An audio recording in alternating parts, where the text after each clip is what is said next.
কোনো পুরুষ মানুষ যদি দ্বিতীয় বিয়ে করে মারা যায়, দ্বিতীয় স্ত্রীর গর্ভে যদি কোনো ছেলে সন্তান না থাকে, প্রথম স্ত্রীর গর্ভে যদি ছেলে সন্তান থাকে, ওই ছেলেদের কি ছোট মার ভরণ পোষণ দেওয়া আবশ্যক? দরকারি প্রশ্ন এবং একটু ক্রিটিক্যাল প্রশ্ন। একজনের দুই স্ত্রী, প্রথম স্ত্রীর গর্ভে সন্তান আল্লাহ তাআলা দিছেন, দ্বিতীয় স্ত্রীর গর্ভে সন্তান দেন নাই, তিনি নিঃসন্তান। এই ভদ্রলোক যদি মারা যান, এক বইয়ের ঘরে ছেলে মেয়ে হয়েছে, এখন এই ছেলে মেয়েরা তাদের যে আপন মা, তার তো ভরণ পোষণ দিবেই, কর্তব্য তাদের। প্রশ্ন হলো ওই সৎ মায়ের ভরণ পোষণ দিতে হবে কিনা। এর উত্তর হলো সৎ মায়ের উপরে ভরণ পোষণ দেওয়া তাদের উপরে আপন মায়ের উপরে দেওয়া যেরকম ফরজ, এরকম ফরজ না। কিন্তু বাবার স্ত্রী অর্থাৎ তিনি সৎ হইল মা, সেই হিসাবে অবশ্যই তার ভরণ পোষণ দেওয়ার সামর্থ্য থাকলে, হাদিয়া তোফা দেওয়ার সামর্থ্য থাকলে, মা সুলভ আচরণ, স্নেহ, মমতা সাধ্য অনুযায়ী তাকে দেওয়ার চেষ্টা করা উচিত। এটা সুসন্তান এবং নেককার বান্দা হওয়ার জন্য জরুরি। কথা কি বুঝতে পারছি?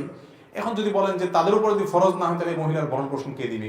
ইসলামে কোনো শূন্যতা নাই, কোনো প্রকার সংকট নাই। এই ভদ্র মহিলার স্বামী মারা গেলে পরবর্তী অভিভাবক, তার বড় ভাই থাকলে, তার বাবা থাকলে, পুরুষদের মধ্যে সিরিয়াল আছে শরীয়তে, তাদের উপর দায়িত্ব চলে যাবে, অবশ্যই তারা পালন করতে হবে। কেউ না করলে রাষ্ট্র এবং সমাজের কর্তব্য হবে। আর এই ছেলে যারা আছেন, মেয়ে যারা আছেন, তারা তাদের সৎমা হইল তার প্রতি সদাচরণ করার চেষ্টা করতে হবে। আমাদের দেশে তো সৎমা মানে হলো যার পেছনে লাগা যায়, ঠিক না? আর সৎ ছেলে মেয়ে মানে হলো ওর পিছনে লাগা ওয়াজিব, ঠিক না? নাম দিছে সৎ মা, সৎ ছেলে। সৎই যদি হয় তাহলে আমার পিছনে লাগা যায় কেন? আল্লাহ তাআলা আমাদেরকে হেদায়েত দান করুন। আমরা খুব হিংসুক যে বাবা আরেক বিয়ে করছেন, ওই ভদ্র মহিলা 14 গোষ্ঠীর দিকে তাকানো যাবে না, তার ছেলে মেয়ের দিকে তাকানো যাবে না। শয়তান আমাদেরকে নষ্ট করে ফেলছে।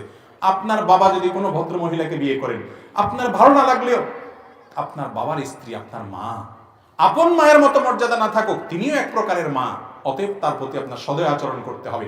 একইভাবে যিনি কারোর দ্বিতীয় বা তৃতীয় বা প্রথম স্ত্রী হয়েছেন, তার স্বামীর অন্য ঘরের সন্তান আছে, তাদের প্রতি শত্রুতা করা যাবে না। আমাদের দেশে সৎ মায়ের সাথে, সৎ সন্তানদের সাথে ভালো আচরণ করে টিকে থাকে, এরকম মানুষ চালনি দিয়ে যদি চালা হয়, 1000 লাখে মনে হয় একজন পাওয়া কঠিন হবে, তাই না?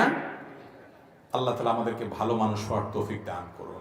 ভালো মন লাগে, কোরআন হাদিস বোঝা লাগে, আল্লাহর গোলামি করতে হয়, যে আল্লাহ যা বলেছেন আমার বুঝে আসুক আর না আসুক আমি করব। আল্লাহ আমাদেরকে আমাদের তৌফিক দান করুন।